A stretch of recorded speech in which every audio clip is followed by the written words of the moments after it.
Selamat datang di channel ini dan selamat hari Minggu Tritunggal Maha Kudus. Sahabat-sahabatku yang terkasih, pemahaman tentang Tritunggal Maha Kudus selalu dikritisi oleh saudara-saudari agama lain. Secara pribadi, saya sangat mengerti dengan semua tudingan mereka tentang Allah Tritunggal. Sebab semua kritikan dan tudingan tersebut hanya berlandaskan atas logika dan cara berpikir manusia.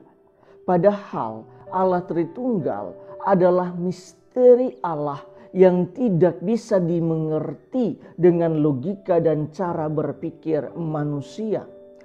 Kalau misteri itu dimengerti secara tuntas, maka Trinitas bukan lagi suatu misteri. Santo Agustinus bahkan pernah mengatakan, kalau engkau memahaminya dalam hal ini Allah Tritunggal, maka ia bukan Allah lagi. Dengan kata lain, manusia sebagai ciptaan tidak bisa memahami secara tuntas penciptanya, yaitu Allah. Lantas bagaimana kita bisa memahami misteri Trinitas ini dengan baik? Yaitu hanya dengan iman. Sekali lagi, hanya dengan iman. Itu artinya siapa yang mau memahami misteri ini, ia harus memiliki iman terhadap Trinitas. Dan ingatlah bahwa pintu masuk seorang beriman kepada Allah Trinitas ialah baptisan. Di dalam bacaan Injil, Yesus sendiri mengatakan bahwa baptislah semua muridku dalam nama Bapa dan Anak dan Roh Kudus. Di dalam gereja Katolik, sakramen baptis adalah pintu pertama menjadi Katolik. Dan di dalam baptisannya, gereja Katolik memakai rumusan Trinitas. Dalam arti tertentu, prasyarat baptisan ialah beriman kepada Allah Tritunggal. Dan buah dari baptisan ialah kita diangkat menjadi anak-anak Allah. Santo Paulus dalam bacaan kedua mengatakan, kamu telah menerima roh yang menjadikan kamu anak Allah. Oleh roh itu kita berseru, Aba ya Bapa. Pengenalan kita kepada Allah sebagai Bapa membuat relasi kita dengannya semakin intim, sebagaimana relasi Yesus sebagai putra Allah dengan Allah Bapa sebagai Bapanya.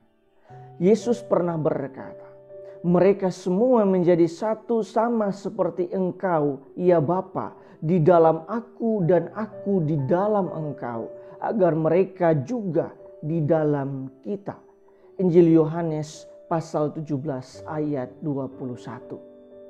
Sahabat-sahabatku yang terkasih, pertanyaannya, apa yang bisa kita renungkan dari perayaan dan bacaan hari ini? Pertama, misteri Trinitas tidak bisa dijelaskan atau dipahami secara tuntas. Sebab itu adalah misteri ilahi. Sehingga yang terpenting ialah kita tetap mengimaninya. Buah dari iman akan Allah Tritunggal ialah kita akan menemukan banyak sekali buah-buah permenungan di dalamnya. Mengapa demikian?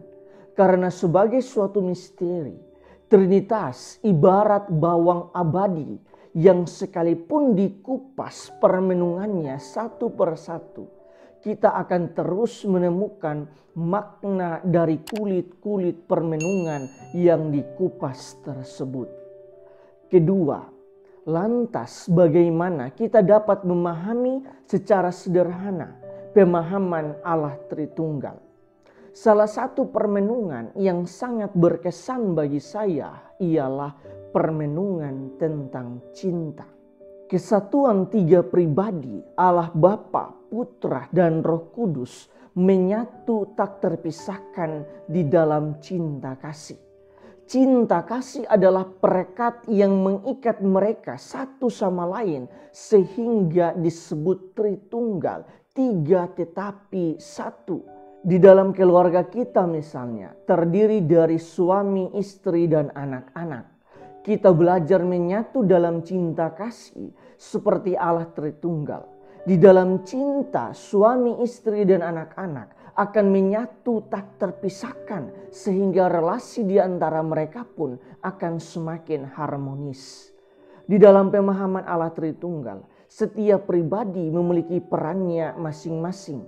Maka di dalam kehidupan keluarga juga, baik suami, istri, dan anak-anak, masing-masing juga memiliki peran.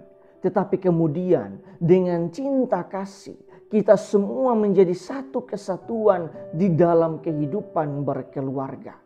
Dengan kata lain, keluarga yang terdiri dari suami, istri, dan anak-anak merupakan satu kesatuan yang tidak terpisahkan karena di antara mereka ada ikatan cinta yang menyatukan. Dan sebaliknya, tanpa ikatan cinta, keluarga akan tercerai-berai. Demikianlah juga Allah Tritunggal merupakan satu kesatuan yang tak terpisahkan karena ada cinta yang menjadikan mereka satu kesatuan yang tidak terpisahkan sehingga tiga tetapi satu. Karena itu, keluarga Katolik hendaklah hidup di dalam cinta yang mengikat satu sama lain. Ingatlah bahwa cinta itu adalah pemberian Allah. Karena Allah Bapa mencintai kita, maka Ia mengutus Allah Putra ke dunia. Dan untuk memahami cinta Allah Bapa secara lebih mendalam, maka Ia menghadirkan Allah Roh Kudus yang senantiasa menuntun hidup kita untuk selalu menebarkan cinta kepada sesama. Tuhan memberkati kita semua.